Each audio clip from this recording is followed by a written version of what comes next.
আব্বা হাত কাটতে পাওয়া ব্যথা হয়েছে, খিদে লাগছে, কি খাম? বাবা কয় টাকা হয়েছে? আমি গুনি নাই আব্বা। গুনো নাই? না। আচ্ছা ঠিক আছে, সামনে কি কোনো দোকানপাট দেখা যায়? না, একটা বড় বিল্ডিং দেখা যায়। আচ্ছা ঠিক আছে, তা চল ওই বিল্ডিংটার ভিতরে চাইয়ে দেখি কয় টাকা পাই। তারপরে দুই বাপু তো সামনে যায় দোকান দেখলে কিছু খাইয়ে এলো মনে। চলো। আব্বা আমরা কি আইছি?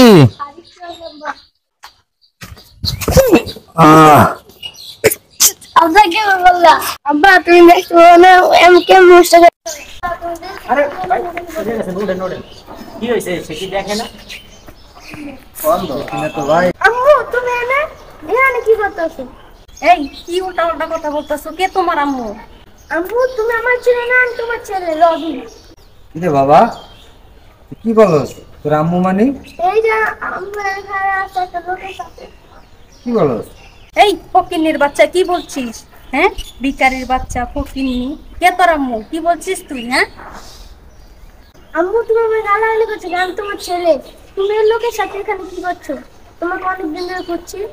বাবা অনেকক্ষণ ধরে শুনতেছি তুই আম্মু আম্মু করতেছিস। তোর আম্মু আসবে কোত্থেকে? এই যে আম্মু সামনে ঘরে আছে, দেখো না কতক্ষণ ধরে গালাগালি করছো। কি বলিস? এই 10টা টাকা দিয়ে তোমাকে এখান থেকে বিদায় করো। তার আমি না তোমাকে বলছি যে এখানে একটা ভোট লাগায় রাখবা, যে সব ভিখারি যেন বাড়ির সামনে আশেপাশে না আসতে পারে। কথা কি কানে যায় না? 10টা টাকা দিয়ে এগুলোকে বিদায় করো। আম্মু তুমি আমার চিনতে পারো না, আমি তোমার ছেলে রবি। এই যে আপু গাড়ি আছে, তুমি আমাকে চিনতে পারো না, আপুকে চিনতে পারো না। এই তোকে ভিক্ষুক বলবো না তে কি বলবো? ফকিন্নি ভিক্ষুক কোথাকার, এখানে একটা ভিক্ষা করছি। তাই তোমাকে না বলছি 10টা টাকা দিয়ে এগুলোকে এই জঙ্গল মঙ্গল এখান থেকে বিদায় করো, বাড়ির সামনে থেকে।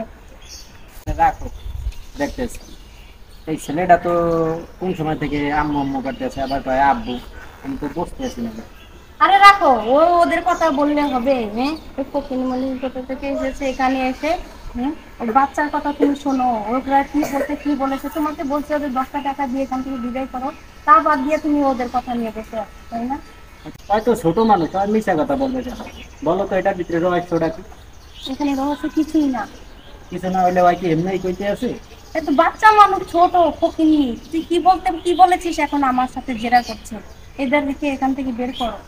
আচ্ছা বাবা তুমি বলো তো কিভাবে চেনো? কে এটা? আমার আম্মু। এই অন্য লোকটা দেখতেছে যে আমার আব্বু। আমার আব্বু অসুস্থ ছিল, যে কাবু পালা খেয়েছে। আজকে দেখছি অচেনা গান করতেছে। এই সত্যি করে বলো তো ওদের সাথে কি সম্পর্ক?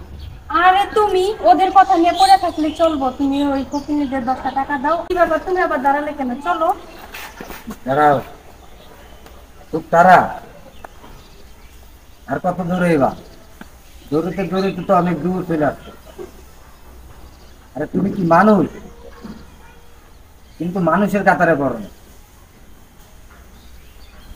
তোমার জন্য এই পর্যন্ত কি না করছে, আর সেই তুমি তুমি আমার কথা নিলে বাদ দিয়ে দাও। তুমি ছেলেটার কথা কিভাবে ভুলে গেল? সে তো তোমার গর্ভ থেকেই আসছে। তুমি তারে সঙ্গে করে নিয়ে আসতে, তুমি তারে এখন চিনতেছই না। তুমি কি মানুষের কাতারে পড়ো? আমার মনে হয় না তুমি মানুষের কাতারে পড়ো। তুমি অমানুষ একটা। ঠিক আচ্ছা ভাই কি বলতে আছেন কিছুই বুঝতে পারছি না। কি বলতেছে আপনি বুঝতে পারতেছেন না? না ভাই। আর এই যে আপনি যার সাথে সংসার করতেছেন না, সে সে আমার বিবাহিত স্ত্রী। তার সাথে আমার দীর্ঘ 10 বছরের সংসার। আর এই যে দেখতেছেন না, এই যে বাচ্চাটা, এই যে ছেলেটা, এটা আমাদের জীবনের সন্তান। ওর 7 বছর বয়স। আমাদের সংসারের বয়স হলো 10 বছর। আরে ভাই সে যদি আপনার স্ত্রী হয়, আর যদি সন্তান হয়, তাহলে কিভাবে আসে? কিভাবে আসলো শোনেন। আমার একটা রোড অ্যাক্সিডেন্টে আমার চোখগুলো চলে যায়, আর আমার বিভিন্ন অঙ্গ প্রত্যঙ্গ আমার অকেজ হয়ে যায়, যে কারণে আমি কোনো কাজ কাম করতে পারি না। আর তখনই সে আমাদেরকে ছেড়ে চলে আসে। আর সেই থেকে ওকে আমরা অনেক খুঁজছি, কোথাও পাইনি। আমি তো দেখতে পাই না। আমার এই ছেলেটা যদি আমার হাতে না থাকতো হয়তো আমি ওই দিন চলতেও পারতাম না, হয়তো কোনো পরিবর্তন করে থাকতাম।